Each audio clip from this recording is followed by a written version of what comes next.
Mi-am exprimat și ieri tristețea în legătură cu faptul că domnul profesor Stoian nu mai este printre noi și ne pare rău, dar așa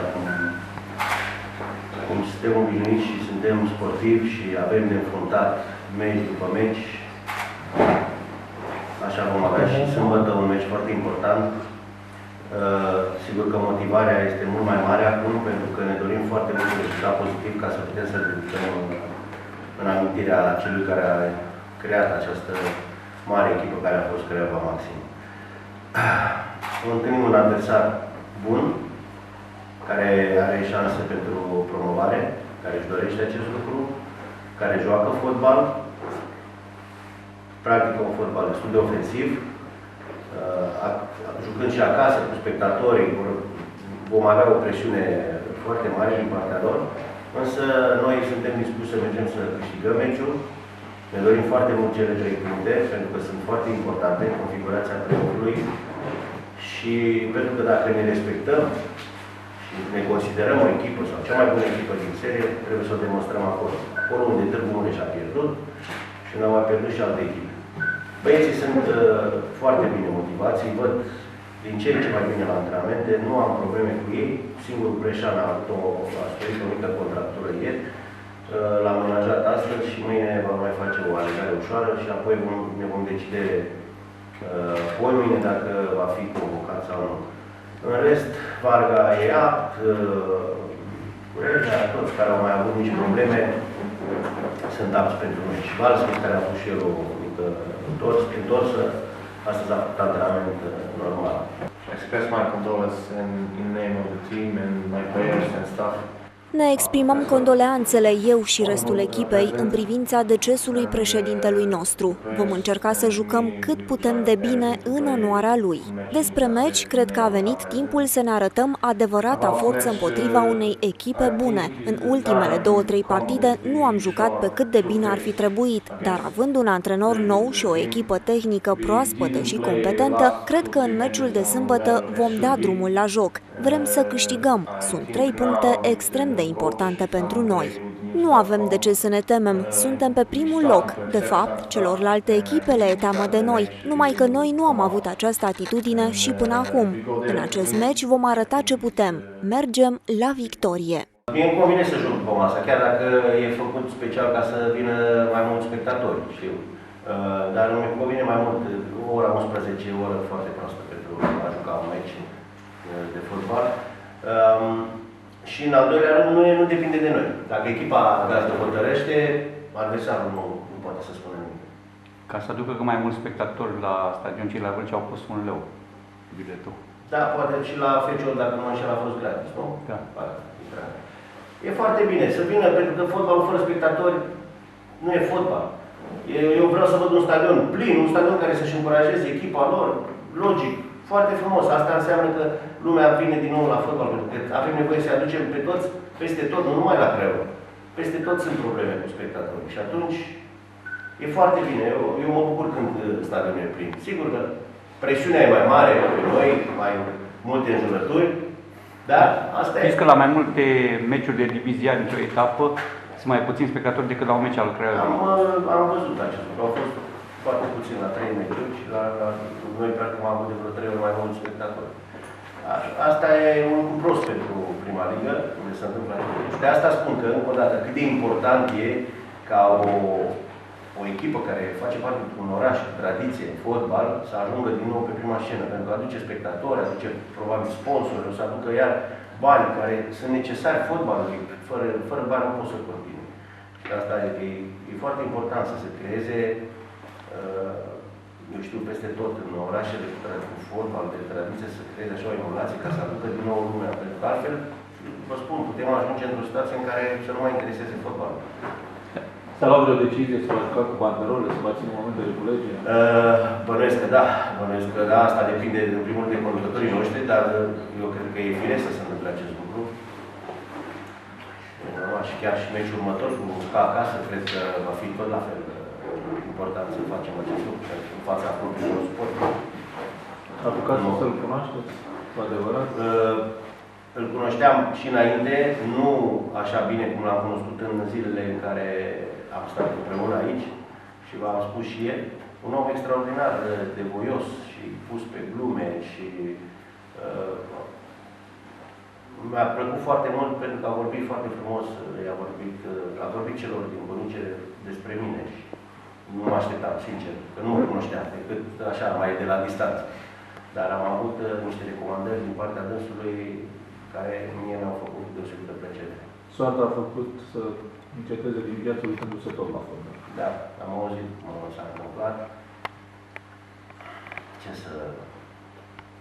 Nu, e greu să vorbești în momentele acestea. Important e să fim alături de familia dânsului și să treacă cât mai repede peste acest moment și să ne gândim în sensul pozitiv, în sensul că dânsul și-ar fi dorit mult să revadă fotbal la Craiova, să revadă stadionul plin. Chiar dacă acum nu se mai poate să facă acest lucru, noi trebuie să ne gândim că e una dintre cele mai importante dorințe pe care le-am avut și să încercăm să facem tot posibil să o îndeplinim. Victoria vă distanțează în fruntea clasamentului, 7 puncte de Vâlcea, 5 de Târgu, dacă nu mă înșel în play. Da, sincer, cu ala componentă. E adevărat, dar vă spun sincer că pe mine nu mă interesează victoria neapărat pentru configurație, ci pur și simplu pe noi ne interesează ce facem noi. Nu stăm să ne uităm ce se întâmplă acolo, cu Târgu Mureș, cu Vâlcea sau cu Oltu sau cu nu știu cine. Ne convine să intrăm, bineînțeles, în play-off cu un avantaj, dar în afară de asta, chiar dacă intrăm în dezavantaj, noi trebuie să ne gândim în primul rând meci de meci ce avem de făcut. Asta e important, să ne gândim la noi. Nu trebuie să ne gândim la ceilalți sau să facem prea multe calcule, că de multe ori nu se potrivesc. Da, ei se gândesc la CSU. L-ați auzit, adică i-ați auzit probabil pe colegii noastre, foștii colegi de studiu, Daniel Stanciu și Băciunescu. Da, se gândesc. Păi spun. Păi știu că țin pumne amândoi, că sunt prieteni. Și cum mi-a urat succes mult și a zis că e alături de Craiova, își dorește să intre Craiova în prima divizie când am plecat. Stanciu, la fel, eu i-am urat și lui succes, el mi-a urat și mie. Deci, până la urmă, sunt foștii mei colegi de acolo, prieteni. Știu că se bucură de succesele noastre, meci de meci. Ne țin pumni. Cum vă țin pumnii? Așa cum se Așa, nu invers. Ar putea ceva de la băieții de mult, o creștere față de ultimele două partide? Categoric, jocul trebuie să crească. Nivelul jocului trebuie să crească, pentru că în ultimele două meciuri am obținut rezultate fără să avem un joc prea bun. Însă, sunt lucruri bune care se văd, mai ales ca puțin. Sper să mulțească. Azi am avut o analiză, de exemplu, și le-am arătat golul pe care l-am arătat. În tot meciul de sâmbătă care a trecut, golul, dacă vă uitați, sunt 18 pase pe care le-a făcut echipa din momentul în care a preluat mingea până a marcat golul. Și asta am spus în evidență că e important să ai mingea și să creezi superioritate pasând mai repede. În rest, se fac multe greșeli, dar le corectăm. Meci de meci, trebuie să corectăm. Cu 18 bani jucați ca tiki-taka. Da, un fel de tiki-taka a fost. Dar uitați-vă la gol, să vedeți cât de important, cum s-a blocat jocul, până l-am schimbat. Iar l-am adus până am reușit să găsim spațiu, acolo cu Tome, cu Chitanovski, centrare foarte bună, au atacat foarte bine cei din care au mai ales Garea. Asta a fost o fază superbă, care merită, asta le-am pus-o, să rămână cu ea în cap. Ați început deja campania de achiziții pentru la vară? Deocamdată nu. Deocamdată... Este un jucător deja contat. Da. Fundașul central. Cine? Ne spune și nouă de fundașul central. Păi care? Spuneți mie că eu nu știu. Ce înseamnă? Vă jur dacă știu de vreun fundaș central. Nici noi nu dezvoltăm. Păi spuneți-mi! Nici noi nu dezvoltăm. S-a luat și un club de Liga 1, Bluntă. Cine? Matei, de la Brașov. Păi el, Mateu, e mijlocaș central. Asta de mijlocaș, nu? Da, nu știu. Astea sunt lucruri pe care clubul le discută. Deocamdată eu nu pot să vă dau nimic. Eu mă concentrez pe Brașovinii așteaptă banii ca să salveze. Nu știu. Asta, sincer. Oricum, pe mine până în vară, până când se termină campionatul, și vreau să te vedem promovați. Nu pot să mă gândesc la alt jucător sau să fac eu calcule. Eu trebuie să merg cu ai mei acum, pe cei pe care am și mă bazez pe ei, nu mă gândesc la alții. Ați aflat cumva ce meniu au jucătorii la Vâlcea în dimineața meciurilor de câștigat acasă mereu în minutul 90? Știu Știți ce? Să știți că nu e întâmplător. Se poate întâmpla o dată să câștigi sau să pierzi în ultimul minut. Când o faci de 3 ori, asta înseamnă că crezi până în ultima clipă și faci tot posibilul să marchezi și crezi că poți să marchezi. Pe de altă parte, echipele celelalte care s-au confruntat și care au pierdut în ultimul minut, au pierdut concentrarea. Pentru că nu pot să-mi explic altfel. Unei goluri din corner sau lupturi libere în ultimul minut, sau oricând le iei, e faptul că ai pierdut concentrarea, că nu ești concentrat în acel moment. Dar la ei, asta e. Acum sper să nu se întâmple și cu noi. Dar cum mi se pare Liga 2 ca nivel? Ce vă așteptați? Ca nivel, Liga 2 este pe undeva un nivel firesc, dacă stai și la Liga 1. Unde și acolo sunt meciuri, câteodată de poți să-ți iei o pernă lângă tine și cum am putut să-mi iau la meciul trecut. Îl întrebam că pot să-mi pun și eu un pat aici pe marginea terenului, că m-am luat somnul. Dar asta e. Liga 1, la noi sunt câteva meciuri bune pe etapă, însă sunt și câteva meciuri slabe. Iar în Liga 2 la fel. Sunt, numai că nivelul este sigur e mai slab. Însă, un meci între, am văzut cu Mureș cu Vâlcea, mai bun. Un meci, eu știu, echipele care se bat la promovare, în general, sunt meciuri bune. Iubi, îți pierdusei speranța că vei mai fi titular? De ce n-ai fost titular? Nu știu. Dar cine era? Cum? Pătrașul cu... cu Zboranu, când a fost el... Tomici. A fost Tomici. Stătea pe lângă noi. Și Tomici. Era ziarist. Nu, pentru mine toți sunt titulari și toți au șanse. Acum am intervenit și las pe el să vorbească. Important e cum se antrenează fiecare. Și după ce faci o greșeală, important e dacă văd dacă a corectat-o, dacă e, cum să zic, preocupat să o corecteze. Dacă e unul care vorba aia nu-i pasă sau se pregătește azi bine, mâine prost, singur se scoate din echipă.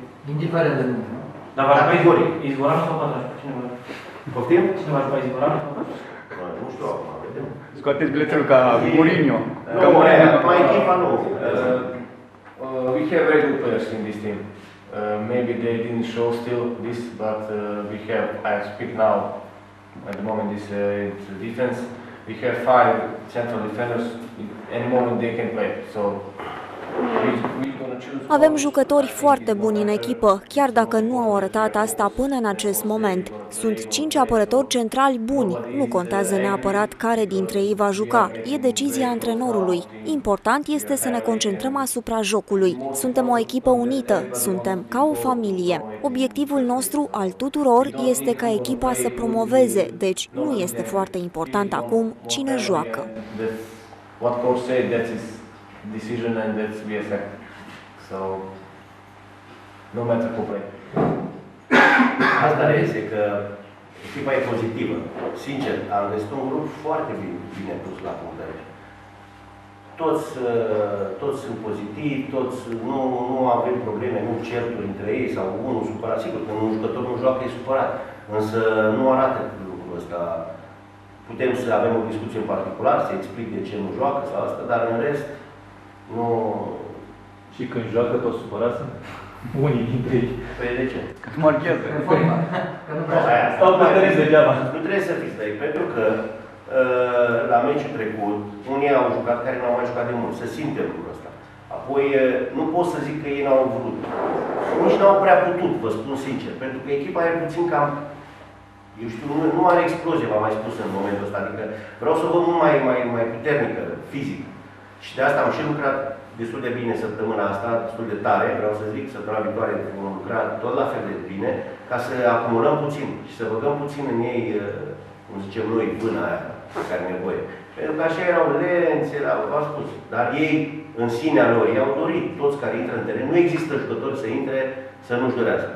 Nu cred. Numai că unul poate, altul poate mai mult, altul mai puțin, altul n-a prea jucat și e greu, pentru că una e jocul și alta e antrenamentul, dar toți sunt importanti.